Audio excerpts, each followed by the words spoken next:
வணக்கம். இன்னைக்கு நாம ஒரு ரொம்பவே வித்தியாசமான புத்தகத்தை பத்தி பார்க்க போறோம். ஸ்ரீ பகவத் எழுதின தியானத்தை விடு ஞானத்தை பெறு. அச்சா, நாம அமைதியா இருக்கணும்னு எவ்வளவு முயற்சி பண்றோம் இல்லையா? ஆனா அந்த முயற்சியே நமக்கு தடையா இருந்தா எப்படி இருக்கும்? கொஞ்சம் யோசிச்சு பாருங்களேன். இந்த ஒரு ஆழமான சவாலான கேள்வியை தான் நாம இப்போ அலச போறோம். இந்த புத்தகத்தோட முதல் வரியே ஒரு அதிர்ச்சி தான். அது என்ன சொல்லுதுன்னா, தியானம் தான் பிரச்சனை, அதை விட்டு விடு. என்னது, தியானம் தான் அமைதிக்கு வழின்னு நாம இத்தனை நாளா நினைச்சிட்டு இருக்கோம். ஆனா அதுவே தான் பிரச்சனைன்னு சொன்னா என்ன அர்த்தம் இதுக்கு? வாங்க இத பத்தி இன்னும் ஆழமா பார்க்கலாம். உங்களுக்குள்ளேயும் இதே கேள்விதான் ஓடுதுன்னு எனக்கு தெரியும். தியானம் நல்லதுன்னு தானே கேட்டு வளர்ந்தோம். இது என்னடா புதுசா இருக்குன்னு தோணுது இல்லையா? கரெக்ட். இந்த ஒரு முரண்பாட்டுக்குள்ளதாங்க இந்த புத்தகத்தோட மொத்த சாராம்சமே அடங்கியிருக்கு. அது என்னன்னு நம்ம ஒன்னொன்னா பார்க்கலாம் வாங்க. சரி, தியானம் ஏன் பிரச்சனைன்னு புரிஞ்சுக்கிறதுக்கு முன்னாடி நம்ம முதல்ல ஒரு விஷயத்தை தெளிவுபடுத்திக்கணும். மனுஷனோட துயரத்துக்கு, அதாவது நம்ம கஷ்டத்துக்கு உண்மையான காரணம் என்ன? ஸ்ரீ பகவத் என்ன சொல்றாருன்னா, நோயோட அறிகுறிக்கு மட்டும் மருந்து கொடுக்காம அந்த நோய் எங்கிருந்து ஆரம்பிக்குதுன்னு அதோட வேரையே புடிச்சு நமக்கு காட்டுறார். நம்ம எல்லாருக்குமே உள்ளுக்குள்ள ஒரு இயல்பு இருக்கு. அதுக்கு பேர் தான் இன்ப நாட்டம். ரொம்ப சிம்பிள். சந்தோஷத்தை தேடணும், கஷ்டத்தை தவிர்க்கணும். இதுல தப்பே இல்ல. ரொம்ப இயல்பான ஒரு விஷயம். வாழ்க்கை இப்படி இருந்தா நல்லா இருக்கும், அப்படி இருக்கக்கூடாதுன்னு நாம போடுற ஒவ்வொரு கணக்குக்கும் காரணம் இந்த இன்ப நாட்டம் தான். அப்போ இந்த இன்ப நாட்டம் எப்படி துயரமா மாறுது? இங்க ஒரு சைக்கிள் இருக்கு பாருங்க. முதல்ல நமக்கு ஒரு ஆசை, ஒரு விருப்பம் வருது. ஆனா நிஜம் வேற மாதிரி இருக்கு. நம்ம ஆசைப்பட்டது நடக்காதப்போ நம்ம மனசுக்கும் யதார்த்தத்துக்கும் நடுவுல ஒரு பெரிய போராட்டம் நடக்குது. இந்த போராட்டம் தான் மன அழுத்தத்தை கொண்டு வருது. கடைசில அந்த மன அழுத்தம் தான் துயரமா வெடிக்குது. இது ஒரு சங்கிலி தொடர் மாதிரி, ஒன்றிலிருந்து இன்னொன்னு.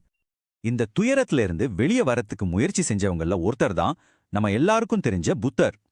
அவருக்கு ஒரு நிரந்தர தீர்வு வேணும். அதுக்காக அவர் போன பாதைய இந்த புத்தகம் ஒரு சூப்பரான உதாரணமா காட்டுது. ஒரு மனுஷன் முயற்சியோட உச்சகட்ட எல்லைக்கே போனா என்ன ஆகும்னு புத்தரோட கதை மூலமா நம்ம ரொம்ப ஈஸியா புரிஞ்சுக்கலாம். கதை நமக்கு தெரியும் இல்லையா?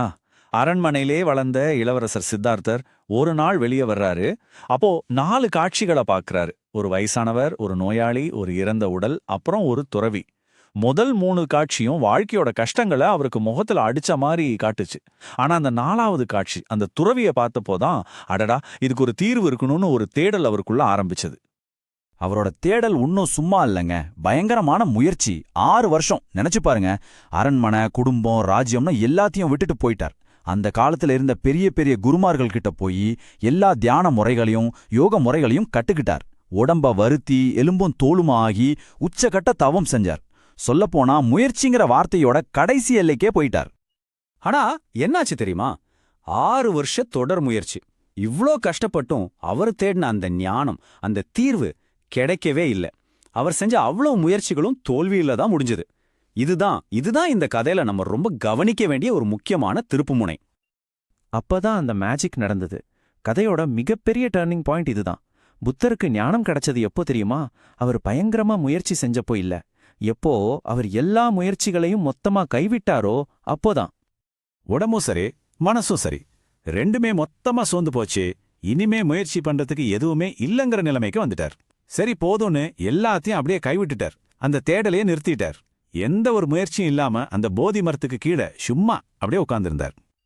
அப்படி முழுசா சரணடைஞ்ச அந்த நிலையில எதையாவது அடையணும்னு துடிக்காத அந்த அமைதியான மனசுல ஞானம் தானா வெளிப்பட்டது. இதுதாங்க இந்த புத்தகத்தோட அச்சாணி.